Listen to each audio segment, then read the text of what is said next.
모습을 보게 되어집니다. 그 중에서도 오늘 본문에 나오는 젊은 청년에게 주목하게 되는 것은 그가 누구보다 영생에 가깝게 접근했다가 그만 떠나가 버린 애석하기 그지없는 그러한 사람이었기 때문입니다.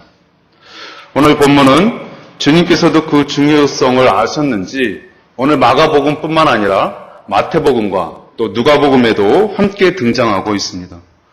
오늘 본문에는 이 주인공을 청년이라 일컫고 있지 않지만 동일한 본문의 이 마태복음은 젊은 청년, 재물이 많은 청년이라고 이렇게 일컫고 있고 또 누가복음에서는 부자 관리라 이렇게 칭하고 있는 것을 보게 되어집니다.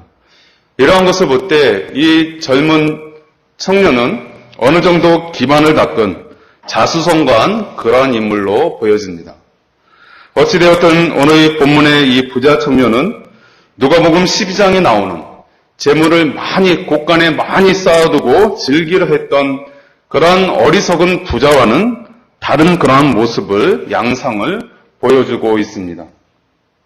부자 청년은 무엇보다도 중요한 것을 얻고자 했고 바로 그 문제로 예수님을 찾아오게 되었습니다.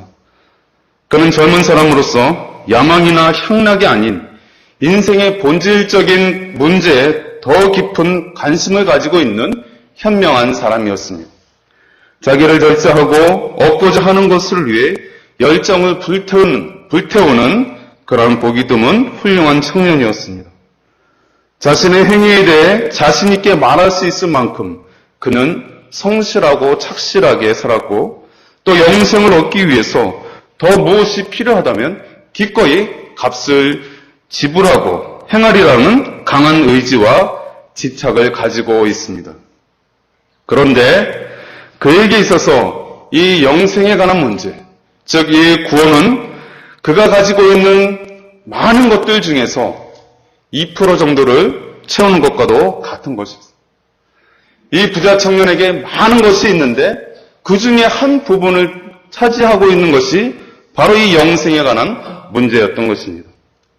오늘 이 영생의 문제를 안고 한 걸음에 예수님을 찾아온 이 부자 청년은 예수님과 몇 마디 나누던 중에 근심하며 심히 근심하며 예수님을 떠나가고 맙니다. 이에 실망한 예수님은 이렇게 말씀하셨습니다. 부자가 천국에 들어가기가 어떻게 어려운지 약대가 바늘길을 통과하기가 더 쉽다라는 그러한 표현까지 쓰셨습니다.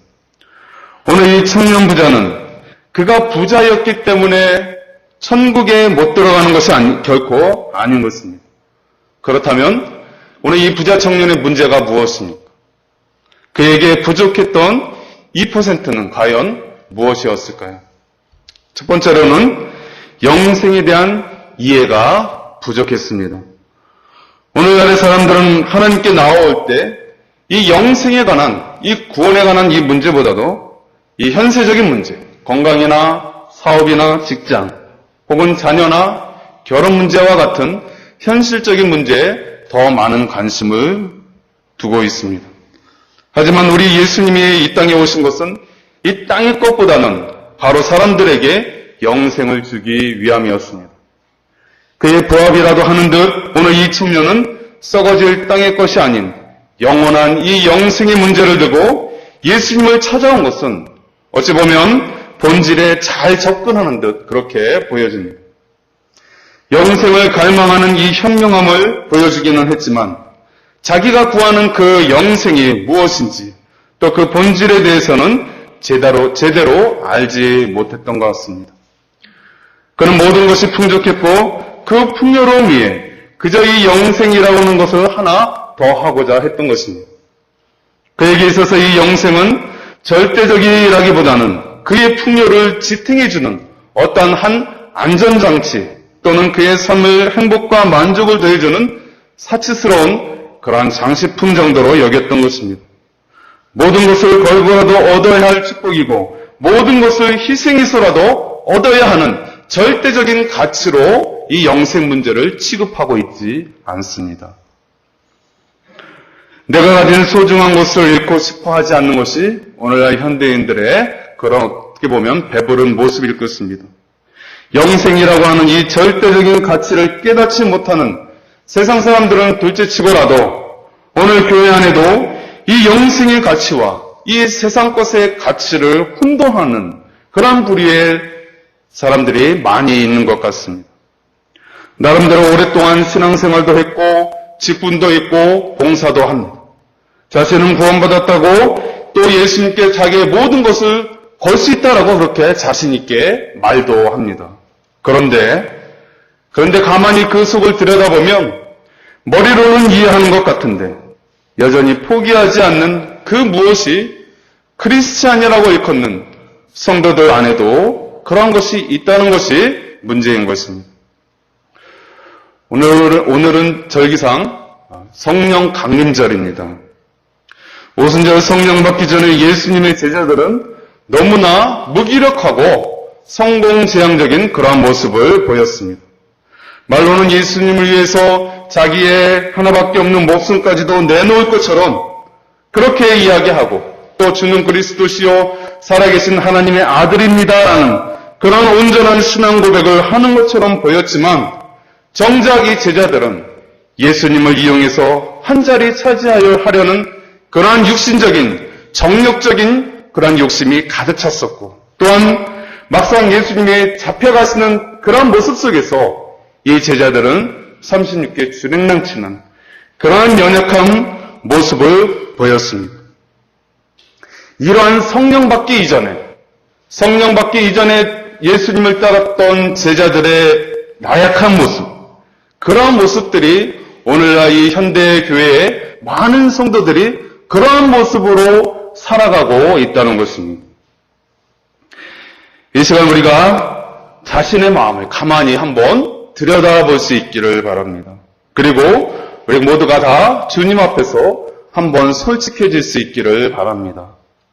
우리가 머리로는 영생에 대해서 구원에 대해서 이해하고 있고 또 그 영생 문제에 대해서 구원 문제에 대해서 그 무엇과도 바꿀 수 없다라고 말하고 있지만 여전히 내가 아끼는 그 무엇만 생각하면 여전히 내가 소중히 여기는 그 무엇만 떠올리면 여전히 나를 머뭇거리게 만들고 주저하게 만드는 그 무엇이 있지 않는지 우리는 스스로 다시 한번 살펴봐야 할 것입니다. 오늘 이 부자 청년의 잘못되고 이 어리석은 고민을 행여나 내가 하고 있지 않는지 우리 가족 중에 하고 있지 않는지 살펴보아야 하겠습니다. 두 번째로는 오늘 이 부자 청년은 예수님에 대한 이해가 부족했습니다. 그런 예수님을 향하여 선한 선생님 이렇게 표현하고 있습니다. 이에 대해 예수님은 매우 분명하게 반응하고 계십니다. 내가 나를 선하다 하느냐? 선한 분은 하나님뿐이니라. 이렇게 하신 것은 예수님 자신이 지금 선하지 않다라는 그런 표현이 아니라 청년이 지금 이해하고 있는 그런 예수가 아니라는 뜻입니다. 그는 지금 예수님을 하나님으로 보고 있지 않습니다. 선을 쌓아서 영생에 이른 그 어떤 사람으로 지금 예수님을 바라보고 있는 것입니다. 이른바 도덕군자나 또 성인군자로 예수님을 지금 바라보고 있습니다. 따라서 예수님을 그의 주라고 고백하고 있지도 않습니다. 우리가 동일한 이 본문을 싣고 있는 마태복음 19장 16절 이하의 말씀과 또 누가복음 18장 18절 이하의 이 부자 청년은 예수님을 향하여 그저 선한 선생님 이렇게 부르고 있습니다. 이는 누가복음 19장에 나오는 이 부자 세리 삭개오도 그 당시에 부자였지만 그는 예수에 대해서 분명하게 주여라고 이렇게 고백하는 것과는 달리 오늘 이 부자 청년은 그저 선생님, 선한 선생님 이렇게 표현함으로써 오늘 이 예수님에 대해서 하나님으로 바라보고 있지 않는 것입니다. 어려서부터 율법의 기초에서 쌓아온 그의 선행과 또 의로운 삶이 있었지만 아직 무엇인가 부족하여서 영생을 얻지 못하고 있다는 판단이 오늘 바로 본문 가운데 이 청년이 하고 있습니다. 그러할 때에 예수님이야말로 자기에게 그 부족한 그것을 완전히 채울 수 있는 선한 선생님, 주님은 아니지만 선한 선생님으로 자기의 부족한 부분을 채울 수 있는 분으로 여기고 있습니다. 어찌됐든 이 예수님을 바로 이해하고 하나님의 연장성산에서 그를 예수님을 주님이라고 고백했으면 참으로 좋았을 텐데, 오늘 이 부자 청년의 관점은 그게 아니라 노력을 통해서 완전한 선에 이른 사람 예수로 바라보고 있다는 사실입니다. 이것이 바로 오늘 이 부자 청년의 인생의 최대의 실수였습니다. 예수님은 노력으로 선을 이룬 분도 진리가 되신 분이 아니라 예수님은 어떤 분이십니까? 그분 자체가, 예수님 자체가 선이요, 예수님 자체가 진리요, 예수님 자체가 구원인 줄 믿습니다.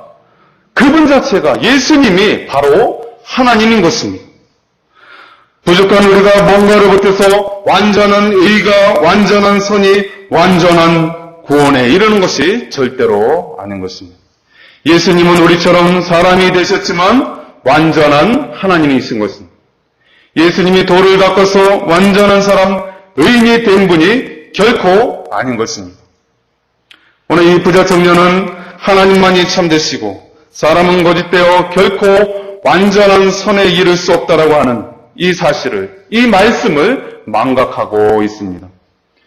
계명을 지킨다고 선에 이를 수 있는 것이 결코 아닌 것입니다. 왜요? 우리 인간은 언제나 부족한, 언제나 연약한, 완전할 수 없는 죄악 아래 있는 사람이기 때문에, 인생이기 때문에 그러합니다. 그런 의미에서 예수님은 그가 생각하는 것처럼 인간으로서 절대 선에 이른 그런 사람이 아니라 그분 자체가 하나님이고 완전한 선이었다는 것을 바라볼 수 있었어야 했습니다. 그래서 그분을 향하여 주님이라고 고백해야만 했었던 것입니다. 사랑하는 성도 여러분, 그렇다면 동일하게 저와 여러분에게 묻기를 원합니다. 예수님이 진정 나의 주가 맞습니까? 대답이 적네요. 예수님이 진정 나의 주님이 맞습니까? 아멘. 그렇습니다. 예수님을 나의 영원한 주인님으로 우리는 모셔드리고 살아야 하는 것입니다. 종은 주인님보다 더 귀하고 소중한 존재가 없어야 될 줄 믿습니다. 예수님이 나의 주님이라면, 예수님을 나의 주인님으로 내 마음에 모시고 있다면 그 주인님 되신 예수님보다 더 중요하고 머뭇거리게 만드는 그 무엇이 있으면 안 됩니다. 왜요? 까딱 잘못하다가는 영생 문제에 걸리기 때문입니다. 세 번째로 오늘 이 부자 청년은 바로 이 영생을 얻는 방식에 대해서 이해가 부족했다는 사실입니다. 그가 예수님을 선한 선생으로 보았던 것은 그가 본으로 삼고 따라야 할 그런 모델로 삼았기 때문입니다. 맞습니다. 예수님은 우리의 롤 모델이 되십니다. 우리가 항상 본받아야 될 분이 바로 예수님인 것입니다. 그러나 그가 그동안 쌓아놓은 엄격한 생활과 선을 바탕으로 무언가를 더해야 한다고 생각했습니다. 예수님 자체가 선이고 예수님 자체가 구원인데 그렇게 바라보지 않고 예수님 플러스 그 무엇 이렇게 보았다는 사실입니다. 그래서 그는 예수님을 향하여 내가 무엇을 하여야 영생을 얻으리이까? 지금 영생의 본질 되신 예수님 앞에 내가 무엇을 더해야 영생을 얻겠습니까? 이렇게 엉뚱한 질문을, 어리석은 질문을 하고 있다는 것입니다. 이것은 이 부자 청년의 문제로만 국한되지 않습니다. 고대 시대로부터 사람들이 일반적인 생각, 아니 지금도 많은 사람들이 오늘 이 부자 청년과 같은 그러한 생각을 가지고 살아갑니다.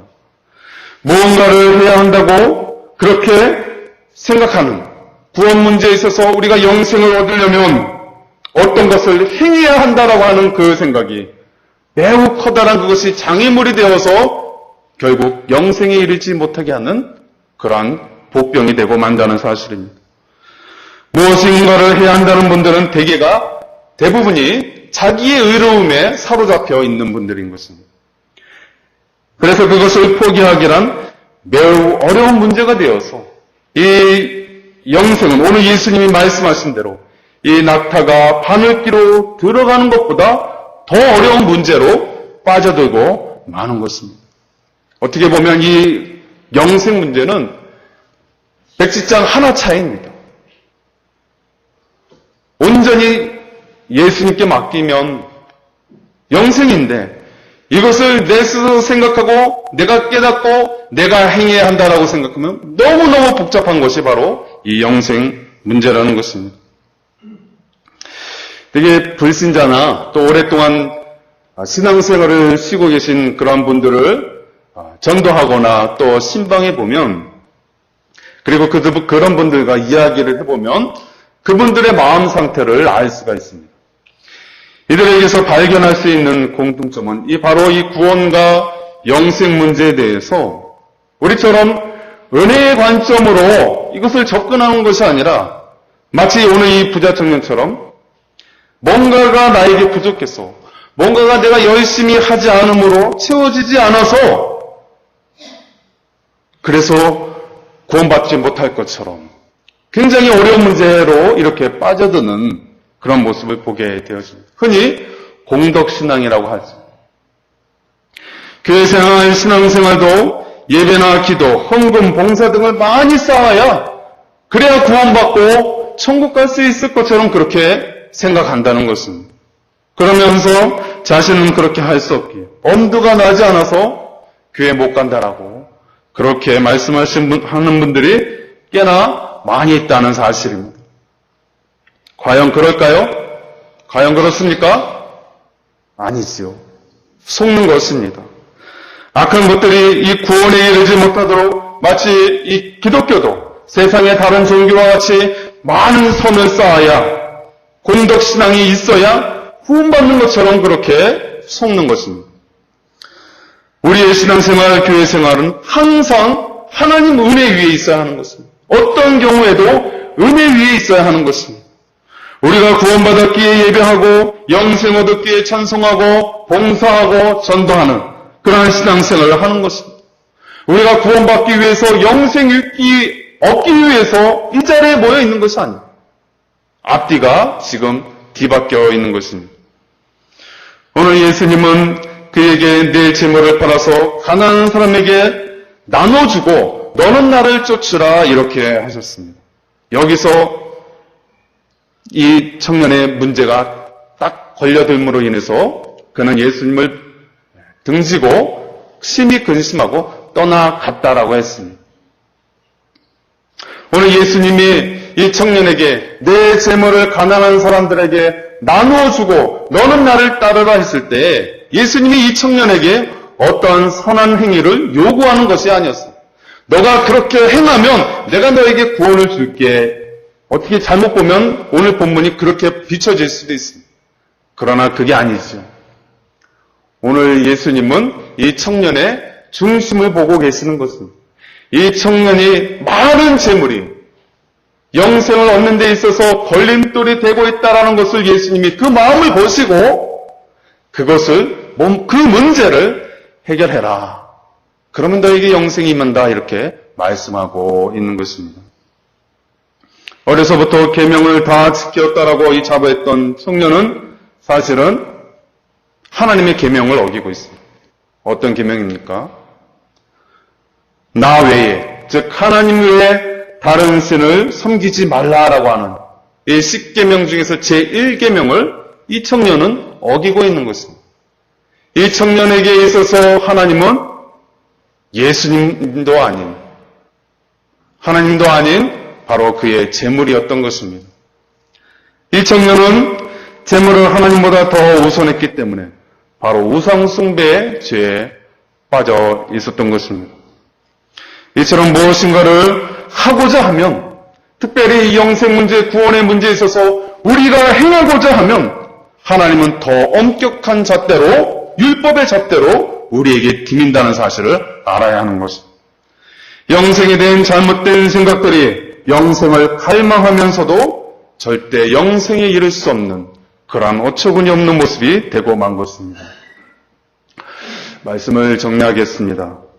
사람으로는 할 수 없으되 하나님으로는 다 하실 수 있는 그 문제가 무엇입니까? 바로 오늘 이 구원 문제, 이 부자 청년이 갈급해했던 구원 문제인 것입니다. 우리가 이 영생과 구원의 문제는 이미 우리 손을 떠난 문제인 것입니다. 사람이 어찌할 수 있는 문제가 아닌 것입니다. 이것을 온전히 다 내어 맡기면 얻을 수 있는 것이지만 이것을 내 스스로 해결하려면 절대로 해결할 수 없는 것이 바로 이 영생과 구원의 문제인 것입니다. 오늘 이 청년은 마치 낙타가 바늘길을 통과하기 위해서 몸집을 줄이려 이를 악물고 다이어트하는 그런 모습을 우리에게 보여주고 있습니다. 참으로 어리석은 그런 모습이죠. 이루어질 수 없는 일을 이루기 위해서 고통하는 그러한 무모함을 보여주고 있습니다. 나에게 포기할 수 없는 그 무엇이 있거나 또 내 스스로 생각하는 방식으로 영생을 얻으려 한다면 근심하며 예수님을 떠난 오늘 이 부자 청년과 같은 그러한 모습이 되고 말 것입니다. 말씀을 마무리하면서 다시 한번 저와 우리 성도님들께 묻기를 원합니다. 영생을 얻으셨습니까? 구원받으셨습니까? 그렇다면 오늘 이 부자 청년과 달리 나의 주님, 나의 주인님 되신 그분을 위해서라면 내 건강도, 내 재물도, 내 자녀도, 내 그 무엇도, 내가 소중히 여기는 그 어떤 것도 망설임 없이 그분 앞에서 내려놓을 수 있겠습니까? 아멘이 줄어들었습니다. 내려놓을 수 있으시겠습니까? 아멘. 그런 모습으로 오늘도 내일도 사시는 저와 여러분들 될 수 있기를 간절히 바라겠습니다. 기도하겠습니다. 하나님 아버지,